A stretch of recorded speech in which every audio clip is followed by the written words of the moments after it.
Bonsoir à tous, revenons si vous le voulez bien sur le colloque de l'Association des provinces wallonnes qui la semaine dernière tournait autour de l'enseignement et de la formation, de quoi donner la possibilité à chaque province de faire un état des lieux sur ce vaste secteur et puis l'occasion aussi pour la province de Hainaut de le mettre en valeur.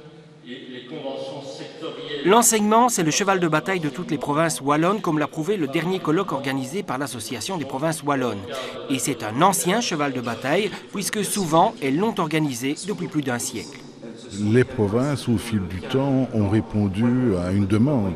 Il y avait un déficit sur le terrain dans l'organisation de l'enseignement et au fur et à mesure des initiatives provinciales, on a vu se développer l'enseignement qualifiant, le secondaire, le supérieur, l'enseignement de promotion sociale, l'enseignement spécialisé. Bref, nous couvrons l'ensemble de la connaissance.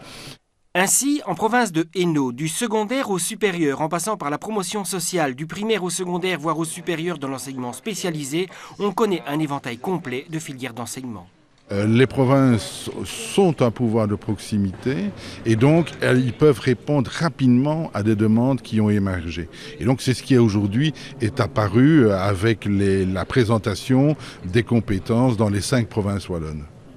La plupart des provinces wallonnes sont aussi des organismes de formation, que ce soit pour les fonctionnaires des villes, communes et provinces, ou encore dans les métiers de la sécurité où le Hainaut est à la pointe.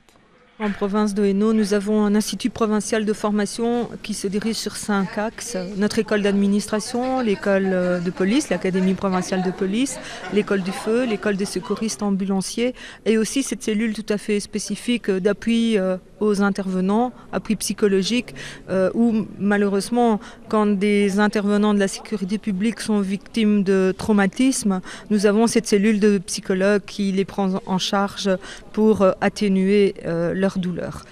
Au-delà, la province de Hainaut est la seule à organiser des formations à distance certifiées par la région wallonne. C'est vraiment une spécificité de l'école d'administration NUIR d'avoir développé des formations e-learning, donc formation à distance, informatique évidemment, et qui permet non seulement à des hommes comme des femmes, de se former à distance et d'éviter, en tout cas pour les pouvoirs locaux que sont les communes, les CPAS, les intercommunales, de devoir payer des frais de déplacement à leur personnel pour suivre des formations. Mais surtout, je pense qu'au niveau d'égalité des chances, et là je reprends ma casquette un peu plus, j'aime pas dire féministe, mais quand même, de dire que ça permet à un pourcentage très élevé, on est près de 90% de femmes, de se former au moment de leur choix. Dans toutes ces matières importantes, les provinces ont acquis un savoir-faire indéniable, dont personne ne peut priver leurs habitants et que l'on aurait du mal à suppléer. Certains annoncent clairement qu'ils souhaitent la suppression des provinces. Et on imagine aujourd'hui que les provinces, c'est 410 millions d'euros, c'est 70 000 élèves et plus de 8 000 enseignants. Ça, c'est la réalité. Et donc, dire que l'on veut la suppression, c'est soulever un problème énorme puisque les provinces rencontrent un service à la population. Personne ne le conteste. Et donc, notre réflexion, c'est de dire, puisque nous le faisons et que nous le faisons bien, poursuivons.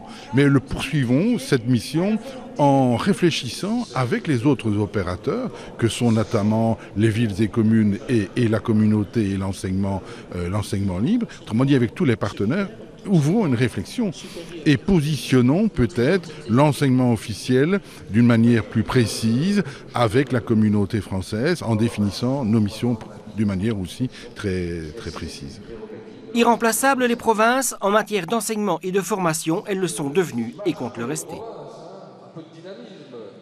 Paul Furlan, le ministre des pouvoirs locaux, sera présent ce vendredi à Tournai pour évoquer une thématique très importante, la modernisation des provinces. Nous y serons aussi, évidemment, et nous en reparlerons avec vous la semaine prochaine. À très bientôt.